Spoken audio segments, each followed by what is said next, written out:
দেখো সুন্দর একটা বারবি ডল লটকন বানালাম। তো কিভাবে বানালাম, কত কাপড় নিলাম, চলো দেখে নাও এই ভিডিওটি। দেখো 6x6 একটা কাপড় নিয়ে নিয়েছি চৌকো করে, আবার একটা 4.5x4। তো দেখো কাপড়টা আমি দুভাঁজ করে নিলাম। এবার একটা সুন্দর করে দুপাশে সেলাই দিয়ে দিলাম। তো দেখো এ পাশটাও একটা সেলাই দিয়ে দিচ্ছি। এবার এটাকে আমি হাতে করে উল্টিয়ে নিতে হবে। তো এমনভাবে উল্টাবে কোনাগুলো যেন বেরিয়ে যায়।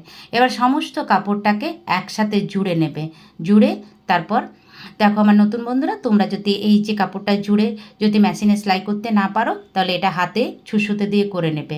তো আমি মেশিন সেলাই দিয়ে দিচ্ছি। দেখো এখানটা কিন্তু একটু ওটা, তো একটু সেলাইটা অসুবিধা হবে নতুনদের জন্য, তো তোমরা কিন্তু হাতে এটা করে নিতে পারো।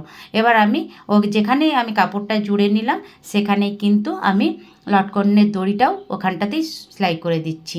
তো দেখো এবারে যে চৌকো মতো 4x4.5x4 কাপড়টা নিয়েছি, সেটা আমি 1 ইঞ্চি গ্যাপ রেখে কিন্তু এটাও আমি সেলাই করে নিচ্ছি। তো সুন্দর একটা লটকন রেডি হয়ে যাবে।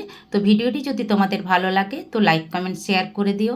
আর পরবর্তী সময়ে দেখে করতে চাইলে টাইম লাইনে শেয়ার দিয়ে রেখো। দেখো সুন্দর একটি বারবি ডল লটকন হয়ে গেল। তো লটকনটা কেমন লাগলো তোমাদের প্লিজ কমেন্ট বক্সে জানিয়ে যেও।